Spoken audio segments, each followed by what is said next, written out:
मेरी आप बीती जिसे सुनकर आपको बहुत मजा आने वाला है। मेरी शादी वाले दिन मेरा नौजवान देवर बहुत खुश था।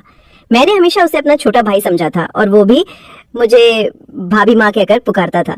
मेरे पति की मृत्यु के कुछ दिन बाद मुझे अकेले सोने में डर लगता था, इसलिए मैं अपने देवर को अपने साथ बिस्तर पर सुलाने लगी। सर्दियों की रातें थी और एक ही बिस्तर में अपने देवर के साथ सोना मुझे बहुत अजीब सा लगता था। मेरा देवर शायद मुझे बहुत पसंद करता था, लेकिन मैं उससे उम्र में भी काफी बड़ी थी। लेकिन मेरा देवर बिल्कुल जवान लड़के जैसा लगता था। मेरे पति की मृत्यु के बाद मैंने बहुत मुश्किल से गुजारा किया था, लेकिन मैं कब तक इस तरह जीविका चलाती। उस रात मैंने सोचा कि एक बार अपने देवर को आजमा के देखती हूँ। आधी रात को मैंने उसे हिलाकर देखा। वो गहरी नींद में था, लेकिन जैसे ही मैंने उसे छुआ मेरी आंखें हैरत से फटी की फटी रह गईं।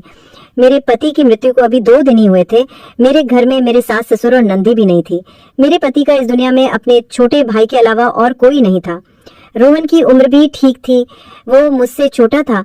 मैंने उसे कभी छोटे भाई से ज्यादा कुछ नहीं समझा। जब मेरी शादी हुई थी तब वो मेरी शादी के दिन बहुत खुश था। वो कहता था कि उसे नई माँ मिल गई है, लेकिन मेरी माँ मुझे हमेशा समझाती थी, बेटी तुम्हारा देवर तुम्हारा बेटा नहीं है, इससे दूरी बनाए रखना। थोड़े समय बाद वो बड़ा हो जाएगा, फिर तुम्हें उससे पर्दा करना होगा। इसलिए अभी से उसे आदत डालो कि वो तुम्हारे कमरे में बिना अनुमति ना आए। मैंने कई बार देखा है कि तुम्हारा देवर बिना वजह तुम्हारे कमरे में आता जाता है। बेटी, तुम्हें ऐसा नहीं करना चाहिए। तुम एक शादीशुदा लड़की हो। तुम्हें अपने पति और घर वालों की भी परवाह करनी चाहिए।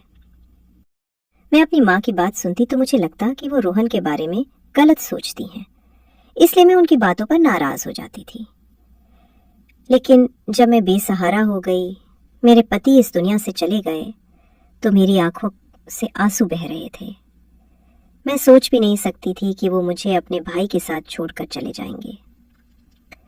मेरी जिंदगी मुश्किल में पड़ गई थी। रो रो कर मेरा बुरा हाल था। रात के 12 बजे गए थे। मेरा देवर रोहन अभी तक घर नहीं आया था। शायद वो अपने रिश्तेदारों के साथ व्यस्त था। मेरा दिल इस बात से संतुष्ट था कि अगर वो घर नहीं आता तो ये अच्छी बात है, क्योंकि अगर वो घर आ जाता तो मुझे असहज महसूस होता। मुझे बार बार अपनी माँ की बातें याद आ रही थी। तभी इस बड़े घर के दरवाजे पर दस्तक हुई। मेरा दिल उछल कर गले में आ गया। मैंने सोचा पता नहीं कौन होगा, लेकिन बाहर से रोहन की आवाज आई, भाभी दरवाजा खोलो, मैं हूं। मैंने डरते डरते दरवाजा खोला। आज ये घर मुझे जंगल जैसा लग रहा था। रोहन मुझे एक छोटा सा भेड़िया लग रहा था। पता नहीं क्यों मैं उसके बारे में इतना बुरा सोचने लगी थी। भाभी आपने खाना खाया? उसने मासूमियत से पूछा। उसकी नजरें झुकी हुई थी और उसके हाथ में एक थैली थी। थैली में चावल थे जो होटल से लाए हुए लग रहे थे।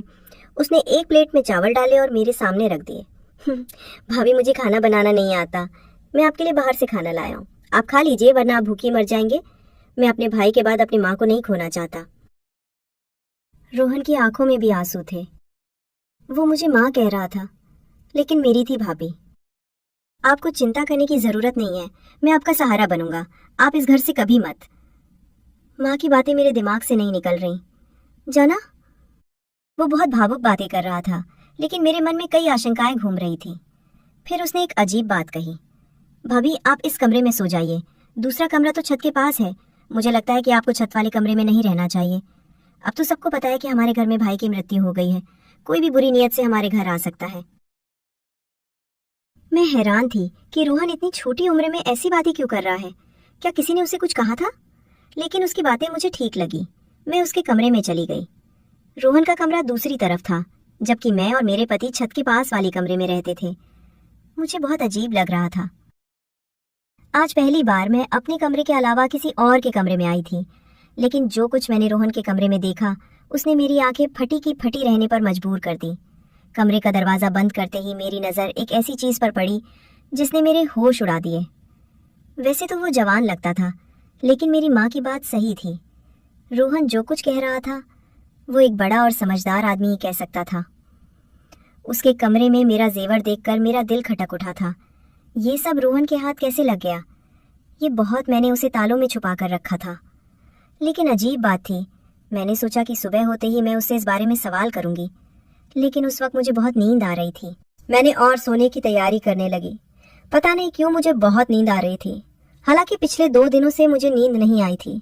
दरवाजे को अंदर से अच्छी तरह बंद कर लिया, लेकिन आज मुझे लग रहा था कि जैसे रोहन के लाए चावल खाने से मेरी आंखों पर नींद छा रही थी। मैंने सोचा कहीं चावल में कुछ तो नहीं मिला, लेकिन मुझे सोचने का मौका ही नहीं मिला। जब मेरी आंख खुली तो सुबह के 10 बजे थे। मैं हैरान थी कि मुझे आज इतनी नींद कैसे आ गई।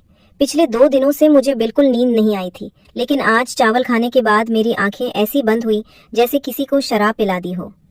मैं हैरान थी, ऐसा तो नहीं होना चाहिए था। मेरे मन में बार बार यही ख्याल आ रहा था कि कहीं रोहन के लाए चावल में कुछ मिलाकर तो नहीं दिया गया। लेकिन रोहन ऐसा क्यों करेगा?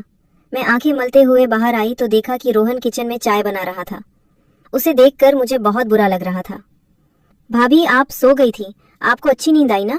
उसने मेरी तरफ देखकर कहा। मैंने फीके लहजे में कहा, हाँ, आज मुझे बहुत नींद आई। क्यों नहीं आएगी भाभी? मैंने आपके चावल में नींद की गोली मिलाई थी। मैंने अपने दोस्त को बताया था कि मेरी भाभी को नींद नहीं आती। उसने कहा कि खाने में नींद की गोली मिला दो, इससे वो आराम से सो जाएंगी। मैं हैरान हो गई कि रोहन इतनी नीच हरकत कैसे कर सकता है। रोहन, तुम ऐसा कैसे सोच सकते हो? तुम अपनी भाभी को बेहोश करना चाहते थे। नहीं भाभी, मैं तो चाहता था कि आपको अच्छी नींद आए। अब आप तरोताज़ा लग रही हैं। लीजिए, चाय पीजिए। उसने चाय मेरे सामने रख दी। मैं शक में पड़ गई। तुमने इसमें भी कुछ मिलाया तो नहीं? नहीं भाभी, मैंने तो आपके सुकून के लिए गोली मिलाई थी। आप कहें तो मैं ये चाय आपके सामने पी लेता हूँ। चलिए हम आधी आधी पी लेते हैं। उसने गिलास से चाय के घूंट लिए और मुझे दिखाया। मैं उस पर यकीन कर बैठी। मैंने कहा, ठीक है, मुझे माफ़ कर दो, मैं तुम्हारे बारे में शक करती हूँ। रोहन का चेहरा देखकर मुझे उसकी मासूमियत पर यकीन हो जाता था। उसके चेहरे पर वाकई बहुत मासूमियत थी। मैंने उस दिन उससे कुछ नहीं कहा। मैं जानना चाहती थी कि वो आगे क्या कहेगा, क्योंकि जो कुछ मैंने उसके कमरे में देखा था उसकी कोई माफ़ी नहीं थी। थोड़ी देर बाद उसने खुद ही बात शुरू की। भाभी, मैं आपके जेवर बेचना चाहती। एक बहुत ईमानदार अंकल है, वो जेवर बेचकर हमें बहुत पैसे देंगे। हम उन पैसों से एक मकान खरीद लेंगे। इस किराए के मकान में हम कब तक रहेंगे? मकान मालिक परसों किराया लेने आ जाएगा। हमारे पास तो पैसे भी नहीं है। रोहन की बात सुनकर मैं हैरान रह गई। मैंने अभी तक ऐसा सोचा भी नहीं था। वो ऐसा कैसे सोच सकता था? मैंने कहा, रोहन, तुम्हें ये ख्याल कैसे आया कि हम नया घर खरीदें? भाभी, मुझे आगे शादी भी करनी है। हमें सारी जिंदगी एक साथ रहना है। हमारे पास अपना घर होना चाहिए। किराए के घर में इंसान सिर्फ जलील होता है। रोहन की बात ठीक थी, इसलिए मैंने जेवर के बारे में कुछ नहीं कहा। लेकिन मुझे डर था कि अगर जेवर बेचकर पैसे, और मेरा देवर नौजवान था, ऐसे में कोई भी हमें आसानी से धोखा दे सकता था। मैंने सोचा कि इस बारे में अपने मायके वालों से सलाह लूं। मैंने उनसे कहा कि मैं जेवर बेचकर घर खरीदना चाहती हूँ, लेकिन उन्होंने कहा, घर खरीदने की जरूरत नहीं है, तुम अब बेवा हो चुकी हो, तुम्हें हमारे घर आना होगा। मैं उनके घर नहीं जा सकती थी। मैं जानती थी कि मेरे भाई अपनी पत्नियों के गुलाम हैं। वे अपनी बेवा बहन को कभी सहारा नहीं देंगे। जिंदगी भर उनके सहारे नहीं रहा जा सकता। ये अच्छा मौका था, मैं अपने जेवर बेचकर घर खरीद सकती थी। मेरे पति ने मेरे लिए बहुत सारा जेवर बनवाया था, लेकिन अपने भाइयों की नीयत देखकर मैंने जेवर बेचने का इरादा कर लिया। मैंने रोहन से कहा, तुम चाहो तो जेवर बेच दो। मैं अपने मायके वालों के रवैया से निराश हो चुकी थी। रोहन ने अपने उस अंकल को जेवर दे दिए। 2 दिन बाद उन्होंने हमें एक बहुत अच्छी जगह पर घर की चाबी और कागजात दे दिए। मैं इस पूरे प्रकरण पर हैरान थी। 2 दिन में इतनी जल्दी घर कैसे मिल सकता है? लोगों को घर के लिए इतना काम करना पड़ता है, कागजात, इंतकाल और बहुत कुछ। लेकिन जब रोहन ने कागजात मेरे हाथ में दिए तो मैं हैरान रह गई। वो छोटा था, लेकिन उसकी सोच बड़ों जैसी थी। फिर उसने एक अजीब बात कही, भाभी, हम घर साफ कर लेंगे, फिर आपसे जरूरी बात करनी है। उसकी आंखों में एक अजीब सी बेचैनी थी, जिसे देखकर मैं समझ नहीं पा रही थी कि वो मुझसे क्या कहना चाहता है। उस वक्त मैं जल्दी में थी। हमने घर में सारा सामान रख दिया था। अब हमें खाने पीने और राशन की चिंता थी। मैंने तो कभी नौकरी भी नहीं की थी। फिर रोहन ये क्यों कह रहा था कि उसे मुझसे जरूरी बात करनी है? मेरे मन में कई सवाल थे, लेकिन मैं चुप रहना चाहती थी। शाम को मैंने सारा सामान अपनी जगह पर रख दिया। वैसे भी हमारा सामान ज्यादा नहीं था। मैंने अच्छा खाना बनाया, बिल्कुल वैसा जैसा मैं अपने पति के लिए बनाया करती थी। मैं रोहन का इंतजार कर रही थी, क्योंकि वो इस घर का हिस्सा था। मैं नहीं चाहती थी कि वो बाहर जाकर गंदा खाना खाए। मैंने उसके दिन वो घर नहीं आया। मुझे बहुत अजीब लगा। उसे इस वक्त घर होना चाहिए था। रात के 10 बज गए थे। मेरे पति की मृत्यु से फिर बाहर नहीं निकलता था। मुझे डर लग रहा था। बहुत मेहनत से खाना बनाया था, लेकिन उसके पहले वो शाम 5 बजे तक घर आ जाता था और तब मैं उसका इंतजार करने लगी। रात के 12 बजे उसने दरवाजे पर दस्तक दी। मैंने गुस्से से दरवाजा खोला और उस पर बरस पड़ी। कहाँ चले गए थे रोहन? तुम्हें शर्म नहीं आती? मैं तुम्हारी बेवा भाभी तुम्हारा इंतजार कर रही थी। मैंने तुम्हारे लिए खाना बनाया और तुम मौके अपने भाई के जाते ही आवारा हो गए। आखिर ऐसी कौन सी बात है जो तुम घर में नहीं कर सकते? तुम्हें बाहर जाना पड़ता है? अपने दोस्त को यहीं बुला लिया करो भाभी। मैं ऐसा नहीं कर सकता। उसने गुस्से से मुझे देखा, जिससे मैं डर गई। लेकिन वो तो एक बच्चा था। मैंने सोचा कि मैं उसे डरा सकती हूँ। मैं यही सोचकर बात कर रही थी कि वो मुझ पर चिल्ला उठा, भाभी बस करो, मुझे अब आपकी कोई बात नहीं सुननी। जो खाना आपने बनाया उसे आप खुद खा लो। ये कहकर वो अपने कमरे की ओर चला गया। उस वक्त वो किसी 40 साल के मर्द की तरह गुस्सा कर रहा था। मुझे बहुत अफसोस हुआ। वो गुस्से में था, जरूर कोई बात थी। मैंने उसके कमरे में जाकर दस्तक दी। उसने दरवाजा खोला और अजीब नजरों से देखकर बोला, भाभी एक बात कहूँ, आप मुझसे शादी कर लो वरना आप काफिर हो जाएंगी। उसकी बात सुनकर मेरी आंखें फटी की फटी रह गईं। तुम ऐसा कैसे सोच सकते हो कि मैं तुमसे शादी करूंगी? तुम्हारा माँ वाला प्यार कहाँ गया? तुम मुझे सुबह शाम माँ कहते थे, अब क्या हो गया? किसने तुम्हारा दिमाग खराब कर दिया? इतनी नीच बात तुमने कैसे सोची और फिर मुंह से कैसे निकाली? मैं गुस्से से आग बबूला हो रही थी। वो बिना किसी शर्म के मेरे सामने हाथ बांधे खड़ा था और मुझे टकटकी भरी नजरों से देख रहा था। मुझे उसकी नजरों से डर लगने लगा। मैं बोलते बोलते चुप हो गई और अपने कमरे में आकर बैठ गई। मैंने कमरे का दरवाजा अच्छी तरह बंद कर लिया। मेरा दिल जोर जोर से धड़क रहा था। मैं सोच भी नहीं सकती थी कि रोहन ऐसा निकलेगा। मैंने उसे हमेशा अपने बच्चे की तरह समझा था। मेरी कोई संतान नहीं थी, लेकिन मेरे पति ने कहा था कि रोहन को अपनी संतान की तरह पालना। रोहन की बातों से मुझे बहुत तकलीफ हुई। मैंने सोच लिया कि आज के बाद मैं उससे कोई बात नहीं करूंगी। ये घर मेरे नाम था। मैं अकेली भी रह सकती थी। अगर रोहन ने फिर ऐसी हरकत की तो मैं उसे घर से निकाल दूंगी। ये घर मेरे पति के पैसों का था और मेरे नाम पर था। रोहन को इसमें रहने का कोई हक नहीं था अगर वो अपनी भाभी को इज्जत नहीं दे सकता। मेरी खामोशी अब गुस्से में बदल गई थी। सुबह मैंने रोहन के कमरे का दरवाजा जोर जोर से पीटना शुरू किया। फिर मुझे एहसास हुआ कि उसका कमरा अंदर से बंद नहीं। रोहन कहाँ गया? मेरा दिल गुस्से से पागल हो रहा था। मैंने बाहर के दरवाजे की ओर देखा तो वो बाहर से बंद था।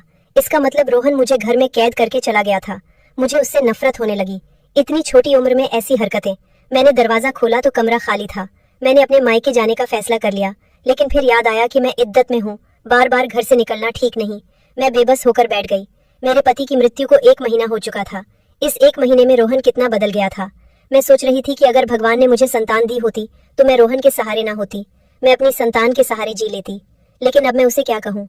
मेरा तो उससे कोई रिश्ता भी नहीं था। जिस शख्स की वजह से रिश्ता था वो इस दुनिया से चला गया। मैंने सोच लिया कि रोहन आएगा तो मैं उससे साफ साफ कहूंगी कि वो इस घर में नहीं रह सकता। शाम को अभी रात शुरू भी नहीं हुई थी कि मेरे घर के दरवाजे पर जोर जोर से दस्तक होने लगी। मैंने सोचा कि शायद रोहन होगा, लेकिन जब मैंने दरवाजा खोला तो सामने 3-4 आदमी खड़े थे। वे गुस्से में लग रहे थे। उनके चेहरों पर दाढ़ियां थी, जैसे वे धर्म के ठेकेदार हों। उन्होंने कहा, बेबी तुम यहाँ अकेले रहती हो?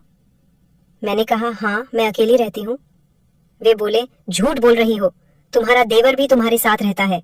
वो अब भी घर में ही होगा। ये लोग इस मोहल्ले को गंदा कर रहे हैं, इन्हें यहाँ से बेघर कर देना चाहिए। मैंने कहा, भाई साहब हमने क्या किया? अरे तुमने क्या किया, ये तुम हमसे पूछ रही हो? तुम अपने नौजवान देवर के साथ अकेले रहती हो। तुम्हें पता है कि तुम्हारा पति मर गया है। तुम बेवा हो। अपने माँ बाप के घर जाओ, यहाँ शराफत से रहो। हमारे यहाँ भी बहनें बेटियां रहती हैं। ऐसे लोगों को हम बर्दाश्त नहीं करेंगे। मुझे उन पर बहुत गुस्सा आया, लेकिन मैं उनसे उलझना नहीं चाहती थी। मैंने उनके मुंह पर दरवाजा बंद कर दिया। मेरी आंखों से आंसू बहने लगे। ये सब रोहन का किया धरा था। मैंने अपना सामान बांधना शुरू कर दिया। यहाँ रहना मेरे लिए मुश्किल हो गया था। मैं जानती थी कि रोहन ने ही मेरे बारे में ऐसी बातें फैलाई होंगी कि मैं बहुत गुनाहगार औरत हूँ। सच कहते हैं, ये दुनिया अकेली औरत को खा जाती है। भगवान सबकी इज्जत की हिफाजत करे। तो दोस्तों, अगर आपको ये कहानी पसंद आई तो इसे लाइक करें और नर चैनल को सब्सक्राइब करें। बेल आइकन पर क्लिक करें और इसे ऑन एल पर सेट करें ताकि आपको नई कहानियों की सूचना तुरंत मिले। धन्यवाद।